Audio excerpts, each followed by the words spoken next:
Vamos nós então. Muito boa noite aí para todos.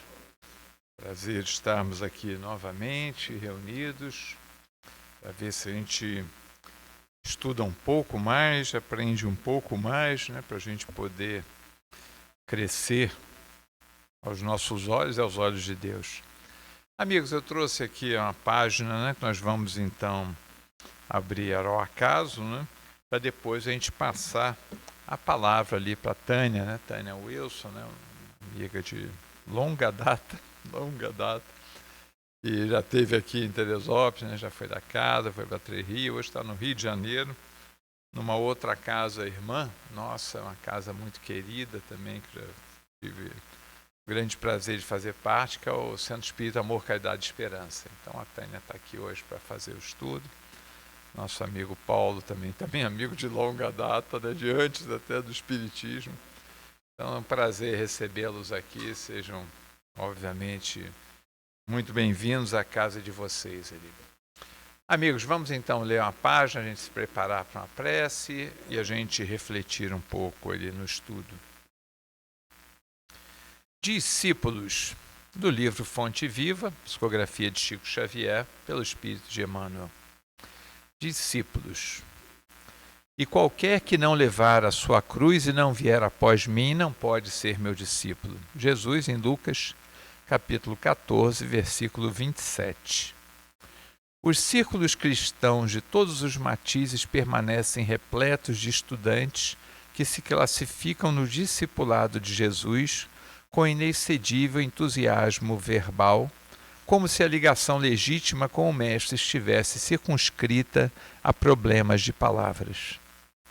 Na realidade, porém, o Evangelho não deixa dúvidas a esse respeito. A vida de cada criatura consciente é um conjunto de deveres para consigo mesma, para com a família de corações que se agrupam em torno dos seus sentimentos e para com a humanidade inteira. E não é tão fácil desempenhar todas essas obrigações com a aprovação plena das diretrizes evangélicas.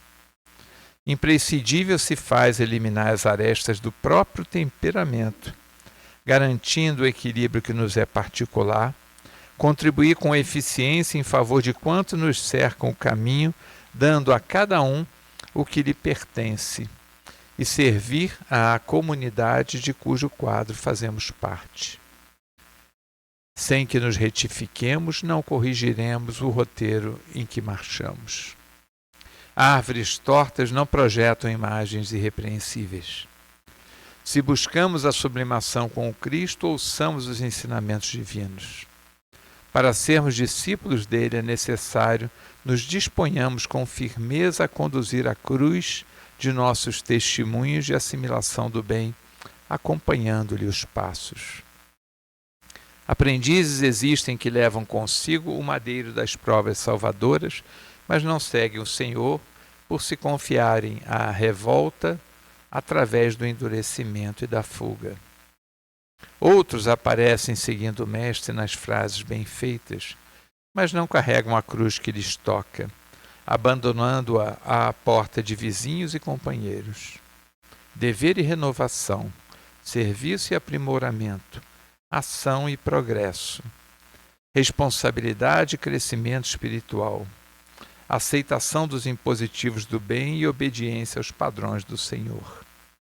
Somente depois de semelhantes aquisições é que atingiremos a verdadeira comunhão com o Divino Mestre. Senhor Jesus, querido amigo, aqui estamos mais uma vez, tentando ouvir as tuas lições e, sobretudo, aplicá-las em nossas vidas. Mas te rogamos, querido amigo, ainda trazemos também nossas imperfeições ainda tão grandes, nessa estrada, nessa busca de encontrar o teu amor. Por isso, te rogamos, esteja conosco, esteja em nosso coração, dulcifica-nos, para que possamos apreender as lições e daí colocarmos em prática, para que nossas mãos possam ser as mãos que enxugam lágrimas, que abraçam, que aconchegam. Assim, Jesus, envoltos pela tua misericórdia, envoltos pelo teu infinito amor, nós te rogamos, ampara-nos dando-nos ouvidos de ouvir, que tu possas colocar na boca de nossa amiga Tânia as tuas palavras, a fim de refletirmos nas tuas lições e nos tornarmos seus discípulos, pessoas melhores que somos. Fica conosco agora e sempre, que assim seja. Querida amiga, é contigo.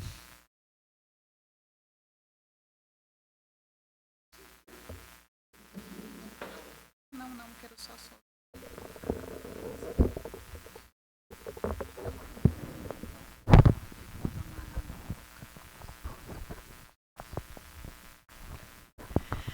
Olá, todos e todas, que a paz de Jesus permaneça em nossos corações. Em 2020, em março de 2020, todos nós, e quando eu falo nós, é o mundo inteiro, não só nós aqui nessa comunidade, nesse estado, nesse país, mas o mundo todo, nos vimos numa situação inusitada, que foi vivida em tempo real em função da facilidade da internet, de nos mantermos assim próximos, independentemente do lugar do planeta em que estivéssemos situados. E que crise ou que momento foi esse? Da Covid, da pandemia. Então, nós vivemos todos aqueles momentos de tensão máxima, logo naquele início de 2020, o lockdown, o isolamento social, as dificuldades das equipes de saúde.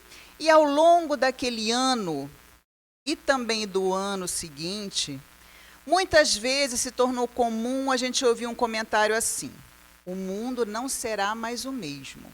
Quando isso tudo acabar, o mundo será melhor. E aí as pessoas falavam assim: a gente não pode nem voltar ao normal, porque o normal foi que causou a situação que nós vivemos. A exaustão dos recursos do planeta, todo esse processo de crise climática que nós estamos vivendo, essa intensa exploração dos recursos que estão arriscados, inclusive, de se esgotarem a médio prazo. Então, esse normal, algumas pessoas, ou muitas pessoas, acreditavam que nós não voltaríamos, que nós voltaríamos melhores. E assim nós acreditávamos. Eu pergunto a vocês, estamos? Após a pandemia, o que a gente vê hoje no mundo? 2 guerras, num espaço de 2 anos. A primeira, a gente já ficou assim, né? Já foi um choque, que foi a Rússia e a Ucrânia. Aí aquele receio do conflito se alargar, que rumo que isso tomaria, o receio de uma terceira grande guerra mundial. Aí a coisa foi ficando mais quietinha, a mídia parou de falar, de fazer tanto alarde. 2 anos depois, uma pior ainda. E um conflito tão mais virulento que a gente já está com 12 mil mortos ou 14 mil de um lado e 2 mil, se não me engano, do outro. 49 jornalistas mortos. Eu estava vendo uma entrevista com o responsável da imprensa internacional, ele dizendo desses números que são assustadores.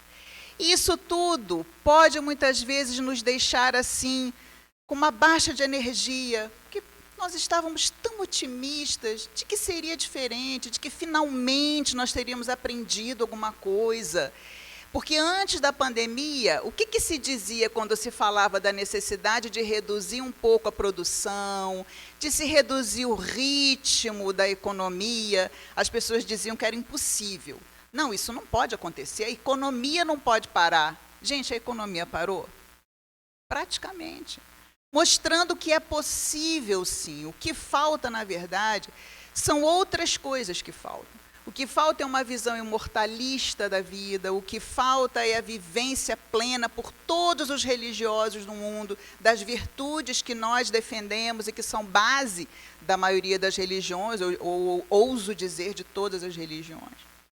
Mas reparem, se nós pensarmos na nossa comunidade mais próxima, para além do que a mídia está mostrando de conflitos e de situações extremas no mundo todo, nós temos uma área de atuação, nós temos uma possibilidade de agência, de agir dentro do lugar que nós nos situamos. Essa instituição aqui, nós somos uma comunidade, vocês são uma comunidade. Eu e Paulo, na instituição que frequentamos lá no Rio de Janeiro, somos lá também uma comunidade.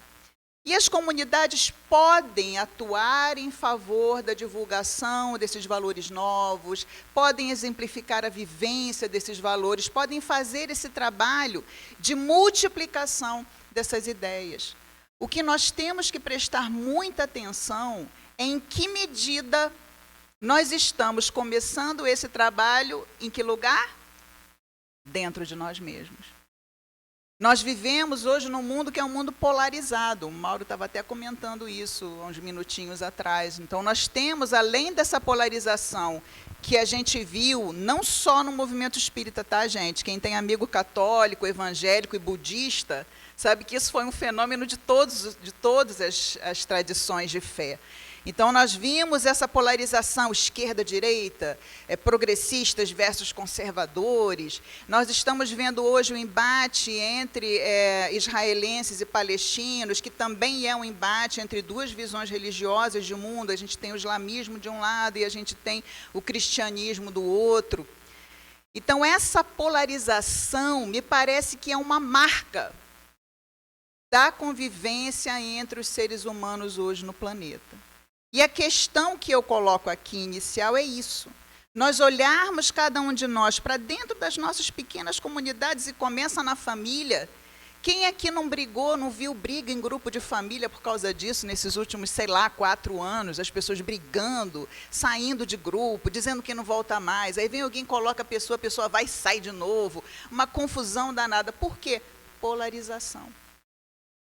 O estudo hoje, então, eu vou tentar, através da abordagem desse tema, o estudo pretende hoje como objetivo, nos sensibilizar para essas 3 palavras, expressões ali, que serão explicadas à luz da psicologia positiva e também à luz do espiritismo. Empatia, compaixão e bondade. Pensem nos conflitos mundiais, pensem nos conflitos dentro das instituições, das comunidades de fé, pensem nos conflitos no nível planetário. Nada mais são do que consequência, ou em menor ou em maior escala, de falta de empatia, compaixão e bondade. E qual a razão de eu começar ali com a empatia? Porque já está comprovado nos estudos de psicologia, mas também a filosofia já dizia isso, que a empatia é a base de qualquer virtude. Qualquer ação no bem em relação à pessoa humana, ou aos animais não humanos, ou ao planeta, tem que ter a empatia por base. Senão, dificilmente nós vamos nos compadecer e dificilmente nós vamos agir considerando a bondade como uma ação no bem. Então, eu vou procurar trazer a contribuição desses 2 grandes campos teóricos, mas o principal é que a gente traga para a nossa experiência individual. Vocês se sentem empáticos, compassivos e bondosos? Vocês reparam isso, E já tem gente fazendo assim, gente, não sejam duros com vocês mesmos. Todos nós, em algum nível, vou ler as definições aqui, vocês vão ver que a gente tem. Porque nós somos filhos da luz, nós somos lucigênitos, nós nascemos da luz e estamos destinados a caminhar em direção a essa plenitude, a essa luz. Então, isso está dentro de nós. O que pode acontecer é que, por várias razões, a gente não consegue manifestar essa empatia, essa compaixão, essa bondade como nós gostaríamos. E aqui eu vou propor alguns exercícios, que é uma colaboração especialmente da psicologia, mas não só. Então, vamos lá. Eu começo, claro, com a empatia, como eu disse, ela é básica, e aqui está um conceito que é do Dicionário de Psicologia, americano de psicologia, que diz assim: que empatia é compreender uma pessoa a partir do quadro de referência dela e não do próprio, de modo a experimentar de maneira indireta os sentimentos, percepções e pensamentos que ela apresenta. Dizendo de outra forma, capacidade de se colocar no lugar do outro, ver o mundo através dele e procurar sentir como ele sente. E eu já vou dar aquele exemplo ali do luto não reconhecido. Então, quando nós somos empáticos, nós abrimos mão temporariamente das nossas convicções, do nosso modo de ver a vida. E a gente procura temporariamente se imaginar no lugar da outra pessoa e tentar sentir o que aquela pessoa sente dentro do quadro de referência dela. Então, os exemplos que foram dados aqui, israelenses e palestinos. O que seria o exercício da empatia? Um palestino abrir mão da forma dele, temporariamente, de ver o mundo, e pensar, ao conversar com o israelense, se eu fosse um israelense, como esse que está falando aqui comigo, com essa crença, com esse modo de vida, com esses valores, como eu me sentiria? Como eu agiria? Para tentarmos, então, compreender a pessoa dentro da forma como ela se situa na vida, dentro do modo que ela tem de ver a vida. E o exemplo que eu trago aqui, que fica muito fácil entender isso, é do luto não reconhecido. A gente tem vários lutos. O que é o luto? O luto é uma perda. Não só perda por morte, mas também a perda. Uma pessoa que estava empregada perdeu o emprego, uma pessoa que estava empregada se aposentou, uma pessoa que era jovem, entrou para a terceira idade, eu estou com um pezinho no clube, né, da terceira idade. Mas uma pessoa que perdeu a juventude, a gente perde mesmo a juventude física, né? É um limite corporal. Aí chega um momento em que a gente começa a envelhecer, o corpo vai envelhecendo. Então, lutos, há uma variada gama diferente de luto, porque luto é perda de algo. E um dos lutos não reconhecidos, que reflete muito a falta de empatia de muitas pessoas, é o luto dos animais. Alguém aqui já perdeu um animalzinho de estimação? Quando as pessoas perdem um animal de estimação, aqueles que não têm animais ou que dizem que não gostam de animais, que nunca quiseram ter animais, o que as pessoas falam quando vem a pessoa triste porque perdeu um bichinho de estimação? Que besteira, que bobagem, você está triste por causa disso, né? Compra outro, né? Substitui. Então, esse tipo de comentário mostra uma falta de empatia. Se eu for desenvolver a minha capacidade empática, qual é o exercício? Quando a pessoa me traz a notícia chorosa de que perdeu um animalzinho que criou desde bebê, eu paro e no meu pensamento eu começo assim, se eu fosse essa pessoa e tivesse esse amor aos animais, e tivesse pego esse animal muito pequenininho, como eu me sentiria? Então a gente tenta se transportar para a experiência da pessoa, colocando-nos no lugar dela para tentar sentir o que ela sente. Vejam que é complexo isso, é um exercício.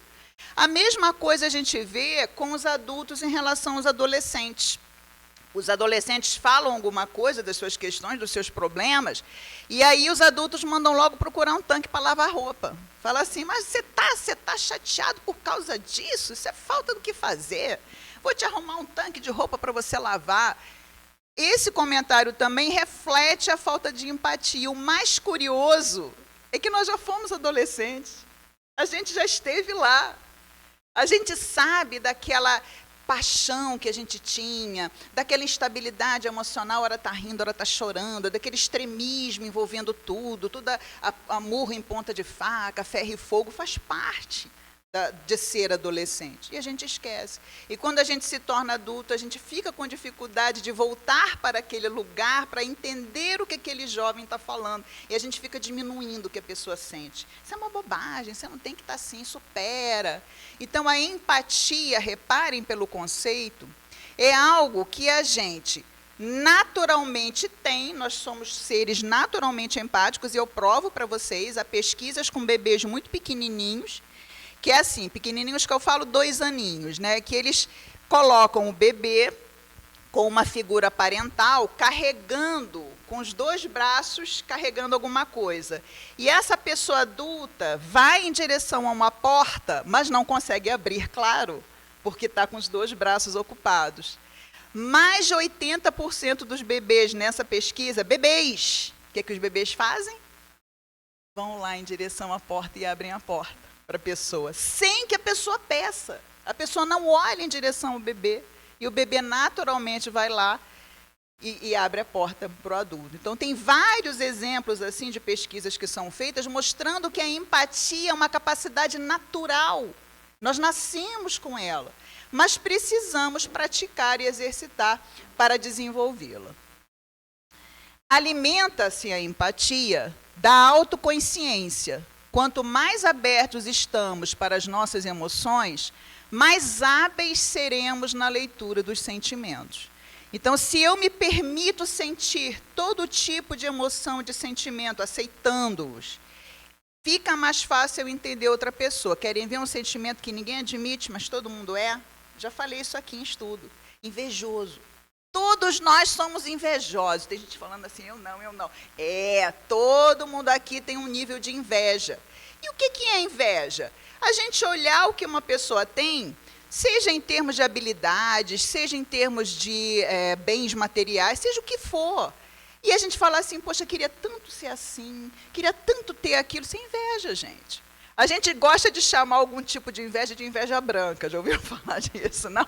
Eu, por exemplo, eu tenho uma inveja branca dos avós e dos avós. Eu sou doida para ser avó, gente. Até hoje, nada, né? Eu sou uma pessoa desnetada, eu não tenho nenhum neto. Aliás, para não dizer que eu não tenho neto, eu tenho netos de 4 patas, né? Eu falo que são pet netos, mas eu gostaria muito de ter um neto que me chamasse de vó, né? Uma netinha, um netinho.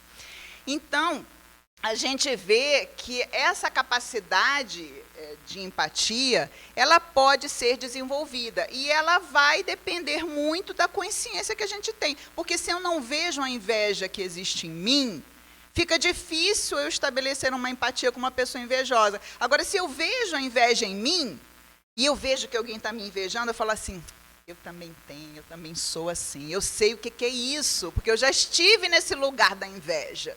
Então, a autoconsciência das nossas emoções é muito importante. Nós temos que estar abertos àquilo que a gente sente. Recursos para nós desenvolvermos a empatia. Observação da linguagem não verbal das pessoas. O tom de voz, os gestos, a expressão facial. Muitas vezes a gente chega na casa espírita, ou então mesmo nos nossos lares, ou no trabalho, quem ainda trabalha, e uma pessoa chega e a gente pergunta assim, ei, fulano, você está bem? A pessoa fala, Tô ótimo. Então, a pessoa está falando que está ótima, mas o que acontece? A expressão está mostrando que não. Então, a pessoa chega assim, curvada. Gente, reparem nos encurvados, não naqueles que têm problema de coluna, claro. Né? Porque tem gente que tem um problema qualquer, mas a pessoa que normalmente, né, anda assim, para frente, e um dia ela chega, né, a postura corporal diz muito das nossas emoções. Então, nós sermos bons observadores é um dos exercícios que promove a empatia. Os casais é que são ótimos nisso, ótimos. Casal, a mulher acorda, o companheiro, né, o esposo ou a esposa, está dentro da cozinha fazendo café, pelo jeito que a pessoa mexe nas xícaras e coloca as coisas ali, sabe se está irritado, sabe se está chateado e vice-versa. Por quê? Nem falou nada. É a observação dos gestos e daquele comportamento mais geral. Então, observarmos é muito importante. Conhecimento do contexto das pessoas, né? Como eu expliquei no caso do luto não reconhecido dos animais de estimação.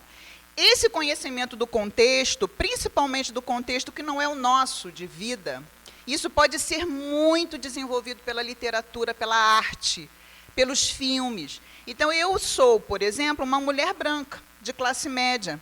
Eu não sei o que é ser negra. Eu não sei o que é ser pobre, eu não sei o que é ser homem, ser do gênero masculino. O que me dá a possibilidade de entender esses contextos? A literatura, os filmes, o convívio com pessoas desses contextos diferentes e observar esses contextos. E da ideia da nossa humanidade compartilhada também. O que significa isso? Diante de qualquer pessoa, das pessoas quando chegam para nós fazendo comentário de suas emoções, de suas vivências, de suas queixas, o que quer que seja, a gente sempre pensar que nós somos seres humanos. O que dá num dá na gente. O que o outro sente, a gente pode sentir também em algum momento. Então, eu posso, hoje, né, não é o meu caso, mas eu posso ser jovem e ver uma pessoa idosa falando uma série de coisas sobre envelhecimento, reclamando. Eu sou jovem ainda, eu não tenho essa condição do envelhecimento, mas terei, porque isso faz parte da nossa humanidade compartilhada. Todo ser humano envelhece. O que precisa para a gente envelhecer? Tempo.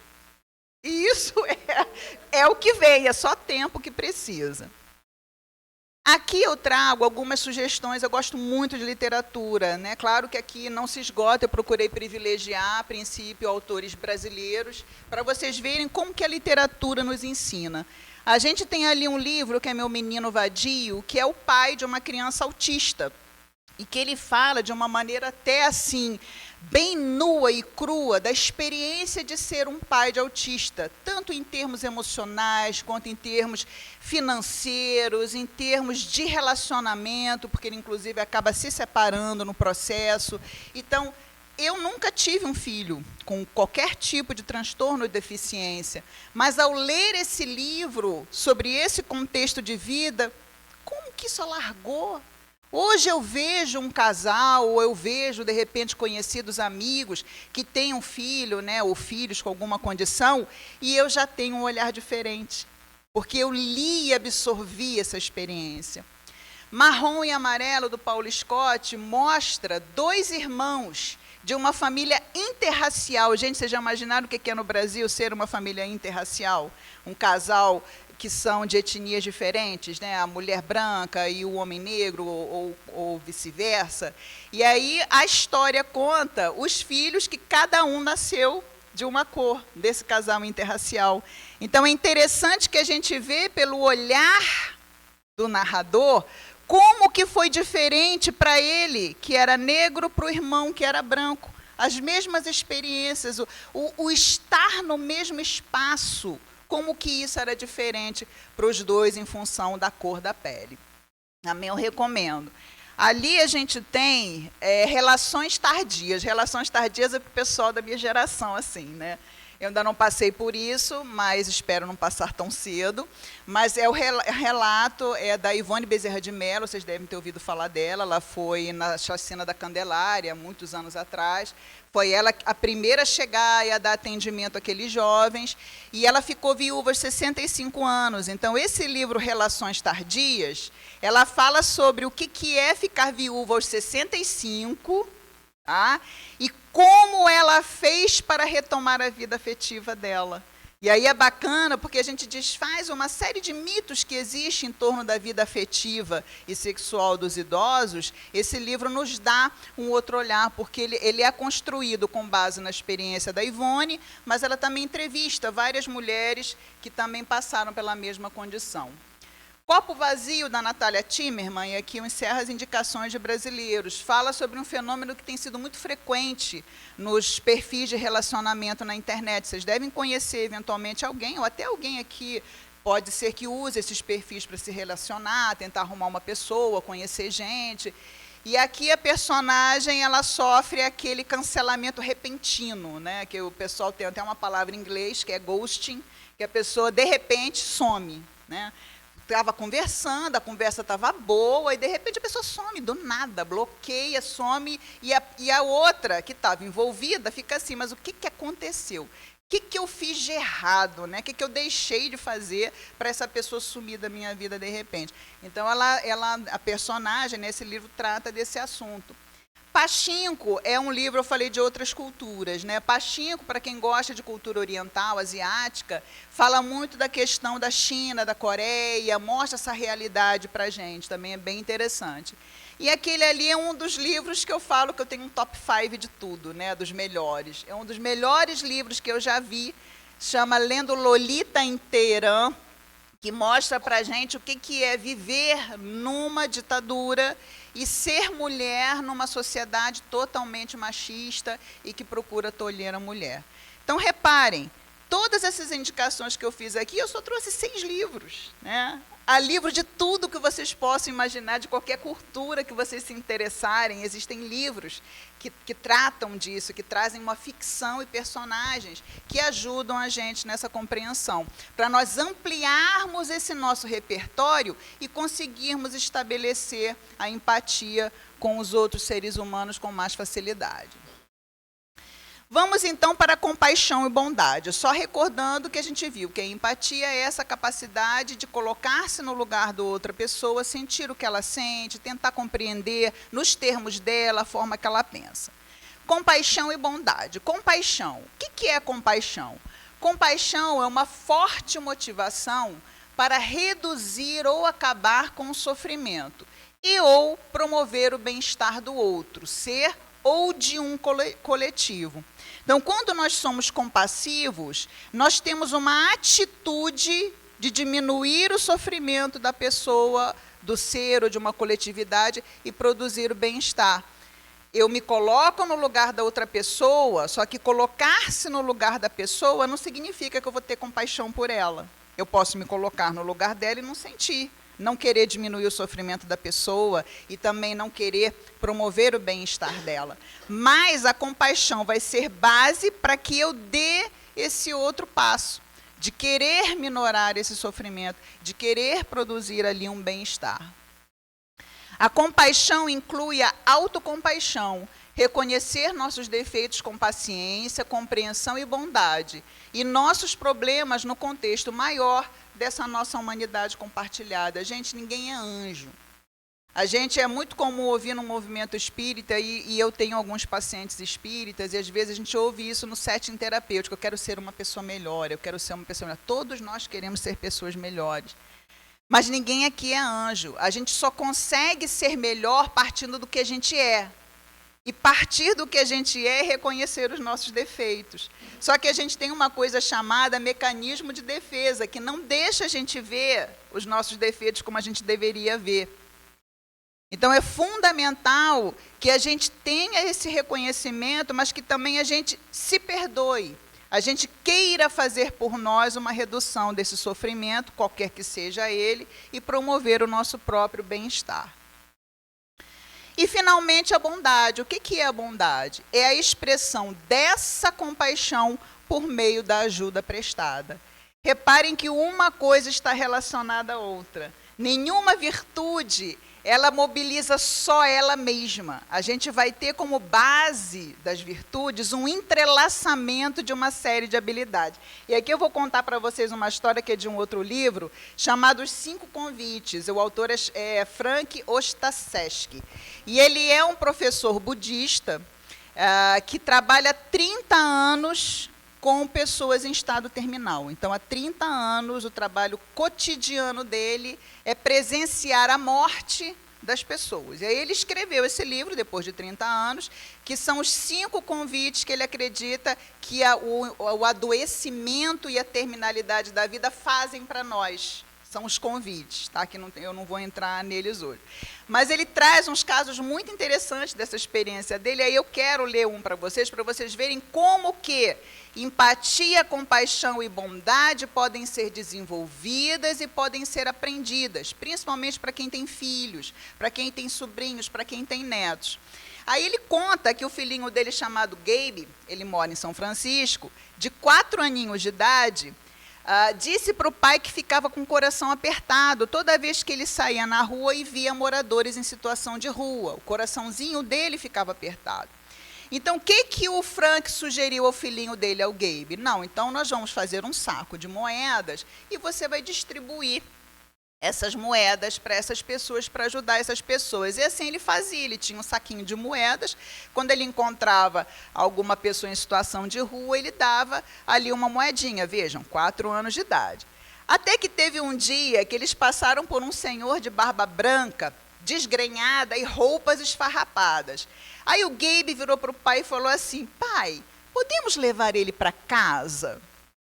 Aí o Frank respondeu: não, não podemos, e saiu arrastando ele antes que a coisa ficasse mais complicada. Eles seguiram andando. Depois de um quarteirão, o menininho franziu a testa. Agora, gente, visualiza uma criança de 4 aninhos. Ele franziu a testa, parou e disse: alguém precisa ser bom com ele, pai. Alguém precisa ser bom com ele. Que tal se a gente levar ele para comer e beber?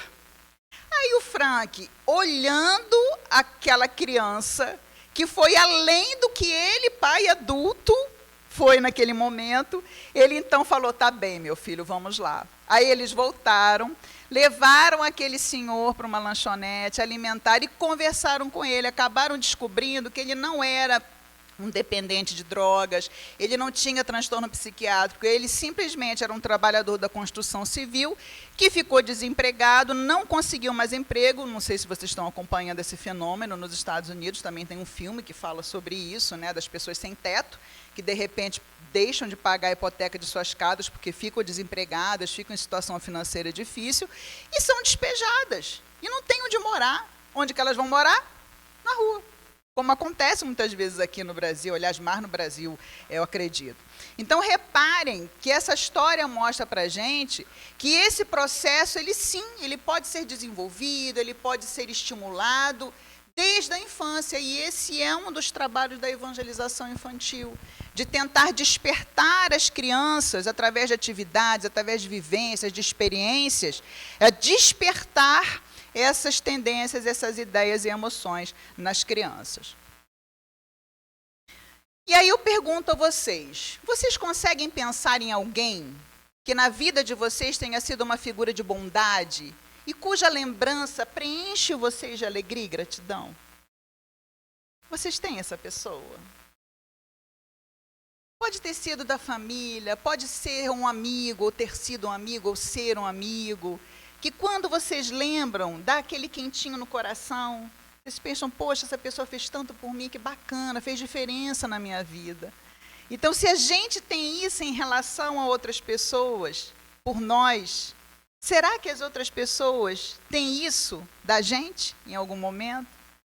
Será que nós conseguimos ser para alguém essa figura de bondade, de compaixão e de empatia, como essas pessoas que nós estamos pensando nesse momento?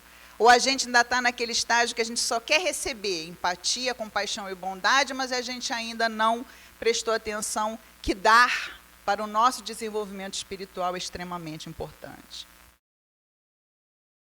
Empatia e compaixão e bondade agora no Espiritismo. Empatia é a base da regra de ouro, né? Qual é a regra de ouro, gente? Isso, é a lei de amor. Fazer ao outro aquilo que a gente gostaria que o outro fizesse. A empatia é a base disso. Porque eu só posso fazer a outra pessoa aquilo que eu gostaria que me fizesse se eu tiver empatia. Concordam? Então, a empatia está na base da regra de ouro. E, principalmente, na regra de platina. Já ouviram falar na regra de platina? Eu também, em alguma palestra, eu já devo ter falado isso aqui, não me lembro. Mas o que é a regra de platina? A regra de platina é fazer a outrem aquilo que outrem gostaria que lhe fizesse.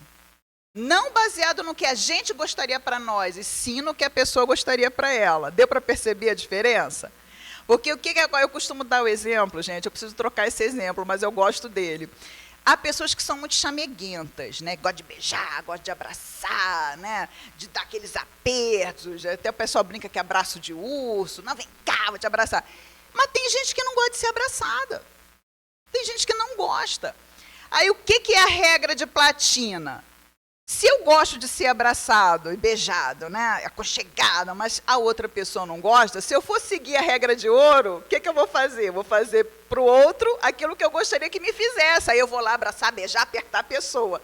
Vou causar desconforto. O que a regra de platina diz? Para a gente fazer a outrem, o que a outrem gostaria que lhe fizesse. Quer dizer, olha a empatia aí. De acordo com o jeito dele. Então, às vezes, um tapinha nas costas, né, um oi assim, né, um olhar, um sorriso. Então, a regra de platina, ela complementa, ela não exclui, mas ela complementa a regra de ouro. Compaixão e bondade estão presentes na ideia da caridade. Aí eu trago um trechinho. Chamo-me caridade, com o coração túmido, né, de compaixão, eu que nada tenho, me fiz mendiga para eles e vou por toda a parte estimular a beneficência, inspirar bons pensamentos aos corações generosos e compassivos. Isso está no Evangelho, no capítulo 13, item 13. É um trecho belíssimo, que eu acredito que todos conheçam. Então, vejam ali presente no texto do Evangelho a questão da compaixão, de querer minorar o sofrimento, de querer promover o bem-estar, dentro dessa ideia da caridade. Compaixão está presente na codificação como piedade. Quando a gente procura, faz uma busca pela palavra compaixão, em toda a codificação não aparece a palavra compaixão, porque não era um termo usado na época de Kardec. Mas existe lá o sinônimo, que hoje não é muito bem visto. Piedade hoje tem uma carguinha negativa, não tem? A gente fala assim, ter piedade pelo outro é uma coisa que dá a ideia assim, só da gente lamentar aquela dor, mas sem querer fazer nada. Então, hoje a piedade não é muito bem vista, mas ela está presente no Evangelho segundo o Espiritismo. Piedade bem sentida é amor, devotamento. Temei conservar-vos indiferentes quando puderdes ser úteis. Tranquilidade comprada à custa de indiferença culposa é a tranquilidade do Mar Morto. E aqui eu reuni alguns comentários sobre a piedade ou sobre a compaixão, muito importantes também para a gente não ficar se culpando excessivamente por aquilo que a gente não tem condição de fazer, gente. Não tem. Eu voltei a morar no Rio de Janeiro tem alguns meses e eu vejo, eu estou morando em Botafogo, né? Então a quantidade de moradores em situação de rua lá é assim, imensa. E aí eu passo por aquelas pessoas, eu sinto uma dor no coração, eu me sinto má, eu falo assim, puxa vida, eu passo por aqui e eu não tenho como fazer nada, não tenho como ajudar, porque você não pode dar dinheiro, que é complicado, né? A pessoa acaba usando aquele dinheiro, né? Ou, enfim, aquilo não vai resolver o problema da pessoa. E há uma série de perigos também envolvidos em você, num bairro, ajudar sistematicamente uma pessoa que pode ter algum transtorno, algum problema. Mas vejam aqui o que está dizendo. Temei conservar-vos indiferentes quando puderdes ser úteis. Às vezes a gente não tem como ser útil. Às vezes não dá. A gente não é indiferente, mas dependendo da situação, a gente não tem como ajudar naquela situação. E aí qual é o caso? De reconhecer a nossa impossibilidade. Mas pode ser que a gente não consiga dar uma ajuda direta. Mas o que a gente consegue fazer, que todo mundo pode fazer? Mandar um pensamento positivo, daquele assim, sabe? Energizado para aquela pessoa. Eu gosto muito de pensar, quando eu passo por eles, tem uma meditação que eu gosto bastante, que pode ser medicação também, né? Eu cometi um ato falha aqui, mas também é. Que é a meditação da compaixão ou da amizade, que diz assim, que ele se sinta seguro e livre do sofrimento, que ele possa ser tão feliz e saudável quanto possível, que ele viva com tranquilidade. Então, eu passo pela pessoa e repetindo isso na minha mente e direcionando para a pessoa essas palavras, que é uma ajuda, né, que às vezes a gente pode dar ali naquele momento.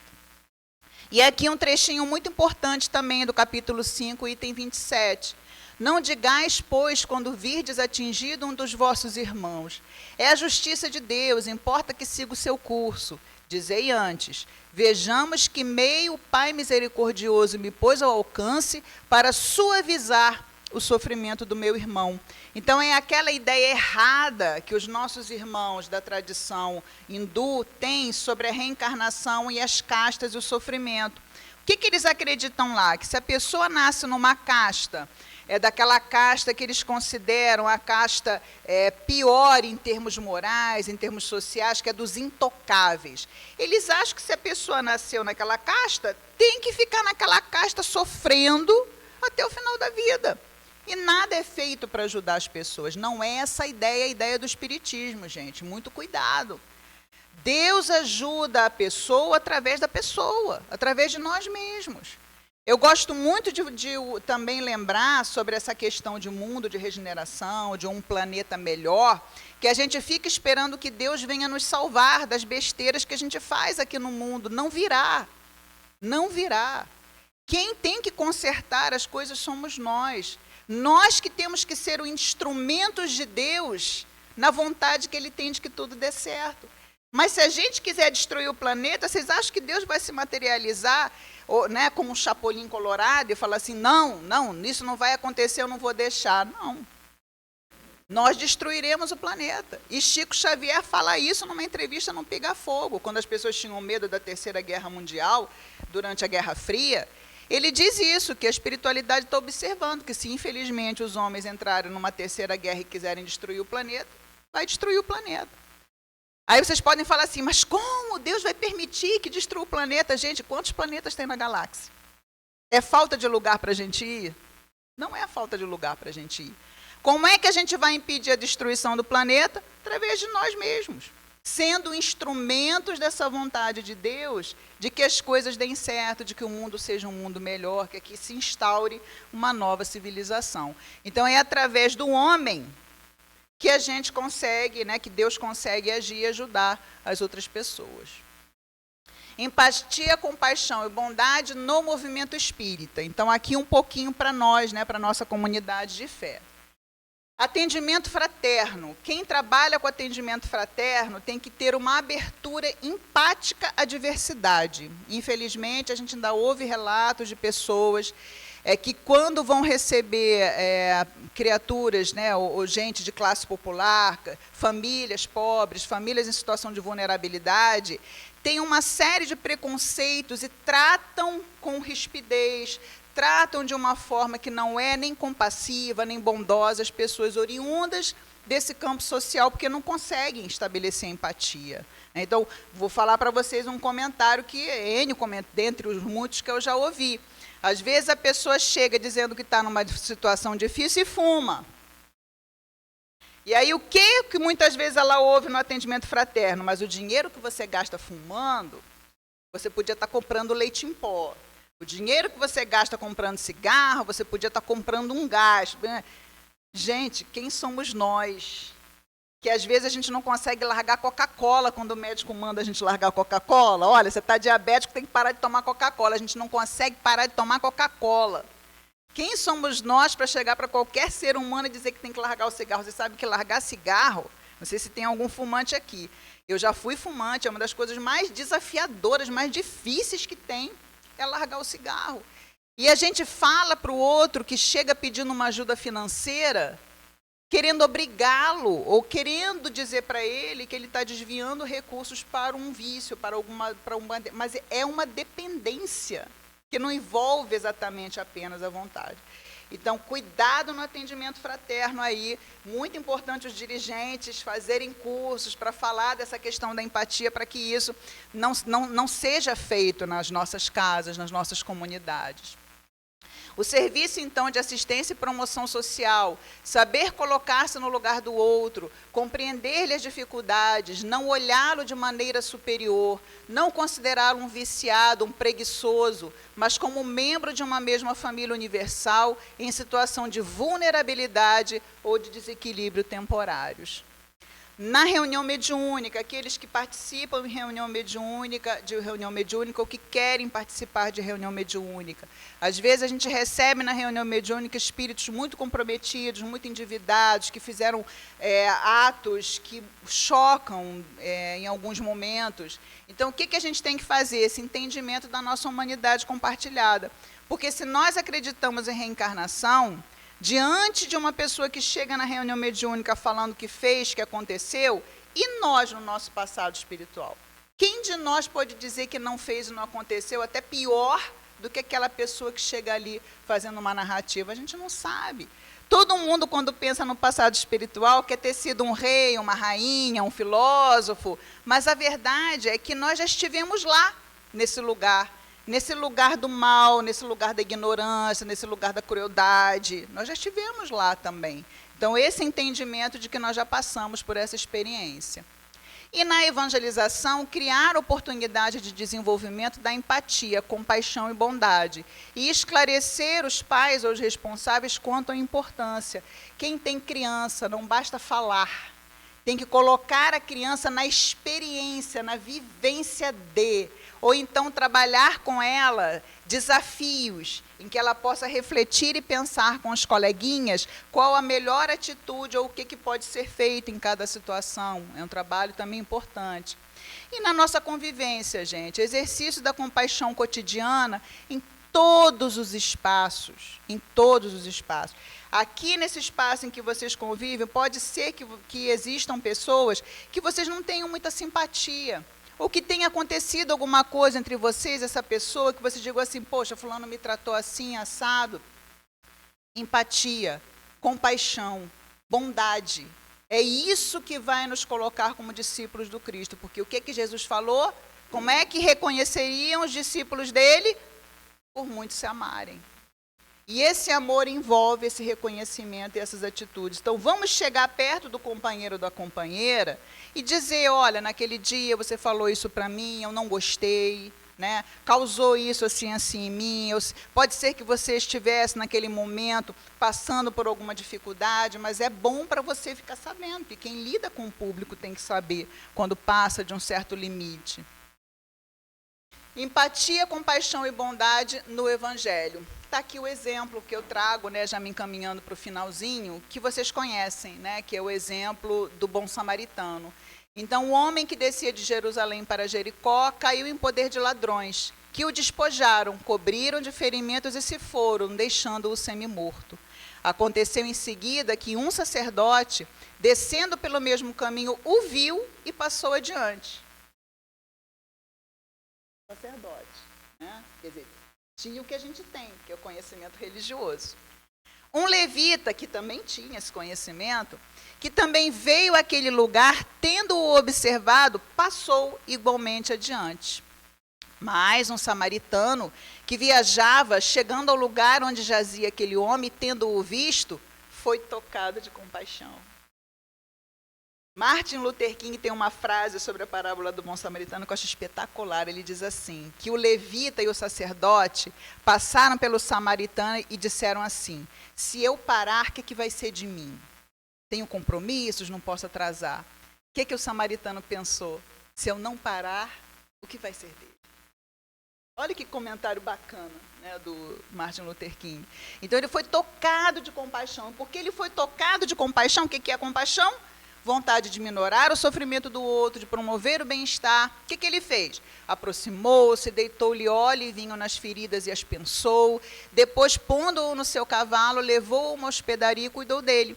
No dia seguinte, tirou 2 denários e os deu ao hospedeiro, dizendo, trata muito bem deste homem e tudo o que despenderes a mais, eu te pagarei quando regressar. Então, esse é o exemplo que a gente deve se inspirar, lembrando, gente, que o samaritano seria o travesti de hoje. Tá? Rubem Alves também tem um texto belíssimo chamado Bom Travesti, em que ele coloca no lugar do sacerdote, do levita e do samaritano, ele coloca lá o católico, o evangélico e o espírita. Conhecem esse texto do Rubem Alves? É um escritor já falecido, não espírita, mas aquilo ali serve para a gente olhar para o próprio umbigo. E aí ele fala, cada um, né, o católico chega e dá um sermão para o homem caído, numa rua qualquer, de uma cidade grande.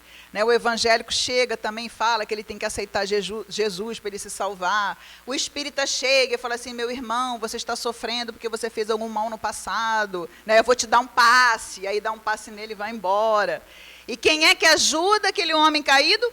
É o travesti.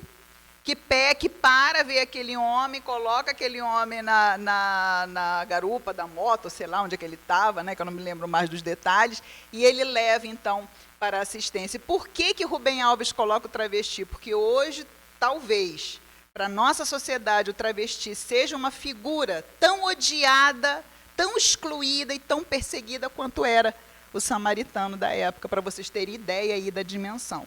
Então, essa é uma das histórias mais bacanas que Jesus contou e que tem esses 3 elementos completinhos, né? Compadeceu-se e ajudou o homem porque foi tocado de compaixão. E aqui eu vou, para terminar, uma frase que eu gosto muito de Jesus, mas antes eu quero ler uma outra historinha, né, para a gente levar histórias boas sobre esse tema, que também é o Frank Ostaszewski que conta. Então, ele diz assim, que em Berlim, ele presenciou um amigo dele que foi dar uma palestra sobre tristeza e perdão, em Berlim. Conforme a oficina entrava na reta final, uma mulher no fundo da sala disse assim, eu ouvi falar de perdão, Mas meu pai foi prisioneiro nos campos de concentração e eu não posso perdoar os seus assassinos. Meu coração é de gelo. A sala inteira ficou em silêncio. Então uma mulher do outro lado da sala levantou a mão para falar. Ela se levantou e disse: meu coração também é de gelo. Parece uma pedra. Meu pai era um oficial nazista e trabalhou como guarda nos campos. Eu sei que ele matou pessoas e eu não consigo perdoá-lo. Silêncio. Vocês estão visualizando a cena, gente? Silêncio.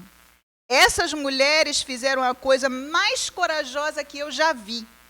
Elas atravessaram a grande sala de conferências com mais ou menos 200 pessoas e se abraçaram. Não disseram uma palavra, apenas se abraçaram, num claro reconhecimento de que não estavam mais sozinhas na dor. Olhem esse exemplo, que profundidade. A empatia com o sofrimento, lados opostos. Uma filha de um prisioneiro morto, a outra filha de alguém que cometia as atrocidades. Elas se viram naquela mesma dor, naquele mesmo sofrimento, souberam se abraçar e reconhecer, querer aliviar o sofrimento uma da outra. E aí eu trouxe aqui o meu celular para falar para vocês que eu vi, né, a gente fica dando pitaco no conflito entre israelenses e palestinos, né, o Mauro está até falando isso, coisas horríveis que eu escuto, né, que as pessoas dizem, e eu recebi da BBC Brasil, no dia 7 de novembro, aqui no Instagram, né, que eu sigo a BBC no Instagram, uma reportagem dizendo assim: o israelense e o palestino que perderam as filhas para a violência, agora lutam juntos pela paz. Então, a gente pensa que isso é uma coisa que só envolve, né, os sobreviventes da Segunda Guerra, do Holocausto, não.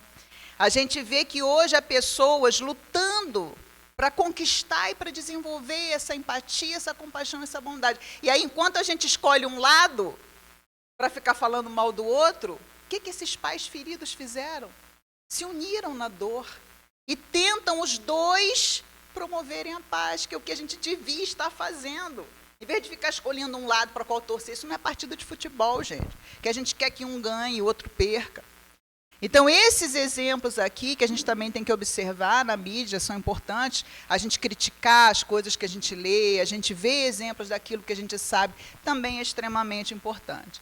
E aqui eu trago essa imagem de Jesus diante da multidão, não sei se dá para vocês verem, né, que é a ideia do Cristo compassivo.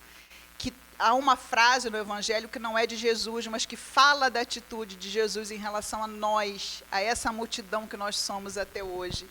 E está dito assim no Evangelho: vendo ele as multidões, compadeceu-se delas, porque estavam aflitas e exaustas, como ovelhas que não têm pastor. Então, vamos lembrar nos nossos sofrimentos, quando nós estivermos cansadas e aflitas, que a gente tem um bom pastor, e esse bom pastor é Jesus. E o que ele pede de nós? Ele pede que a gente se engaje nesse processo de crescimento, tornando-nos mais empáticos, mais compassivos e mais bondosos a cada dia.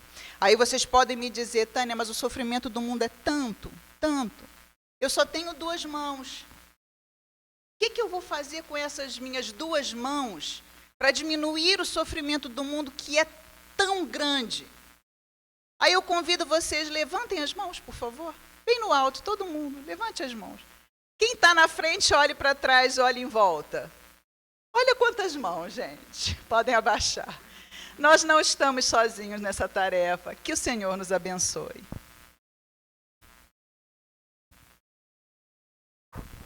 Obrigado, Tânia.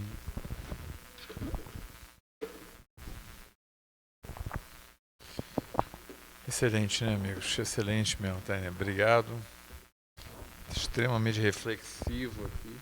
Tá pensando aqui, tudo que você falou, tá pensando aqui, né? Como é que a gente faz a diferença, né? Acho muito bacana quando você coloca assim da questão dos exemplos, né? Os exemplos que transformam, né? Então, às vezes a gente vê uma pessoa, né, 2 pessoas, o poder que elas têm na mão de transformação. É uma coisa fantástica a gente pensar que Jesus estava na cruz com mais 2 malfeitores, eram 3 pessoas ali na cruz, né? E ele acabou transformando o mundo, né? Então você vê assim, que o exemplo é tudo, né? Vamos nós nos inspirar em Jesus, ver se a gente consegue ser um exemplo para alguém, né? Para nós mesmos, para alguém. Muito bom, Tânia, excelente mesmo estudo, muito bom. Parabéns.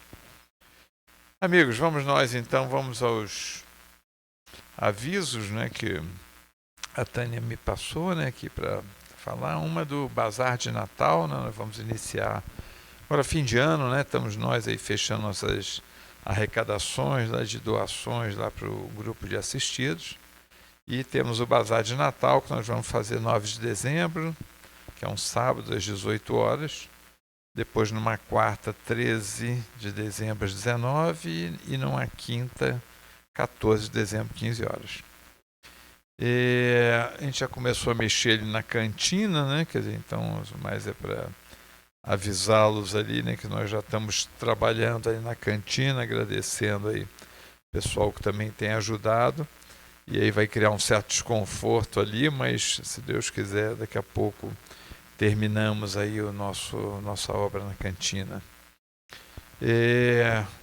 Temos o último aviso aqui, era com relação ao Dr. Wilson Ayub, né, médico cardiologista, com o tema Medicina e Estilo de Vida, né, ele fará uma palestra então no Facebook da AME Teresópolis, né, no dia 26 de novembro, amanhã, né, às 10 horas da manhã. Medicina e Estilo de Vida. Carla, quer falar alguma coisa, cara?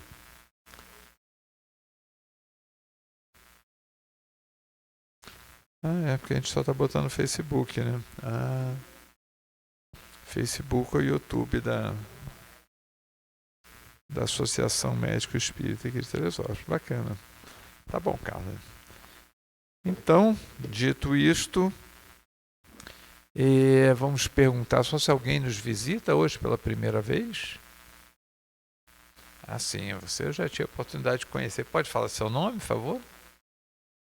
Manuela, né? Como vai, Manuela? Tudo bem? Seja muito bem-vinda, então, à nossa casa. Mais alguém?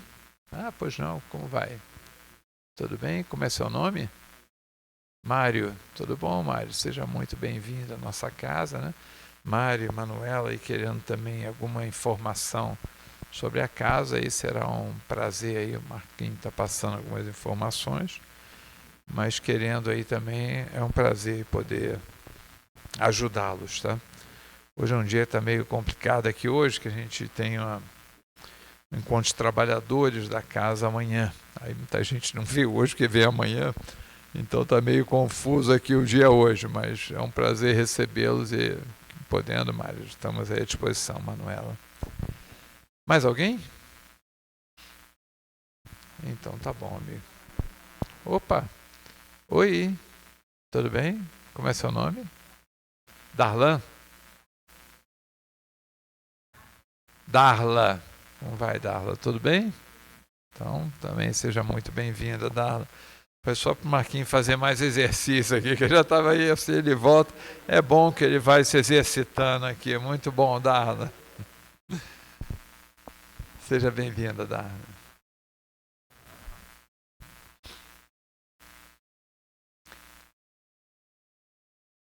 Amigos, vamos então, já entrando nessas vibrações das nossas orações, né? Nós vamos fazer então a nossa prece final, né? Pedir ao Carlos, né? Pode, Carlos.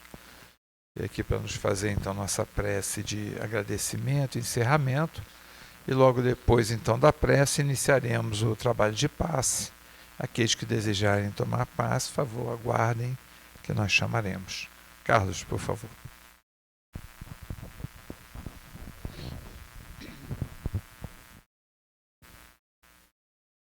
Aproveitando este momento em que suaves vibrações nos envolvem, em que começamos a sentir mais intimidade com a presença do Cristo, a nos inspirar, a nos fortalecer em nossas buscas íntimas, para superarmos o homem velho que habita ainda em nós, que vira e mexe, tenta aparecer. Ó Senhor, auxilia-nos nesse embate. Que nossos corações busquem mais o seu.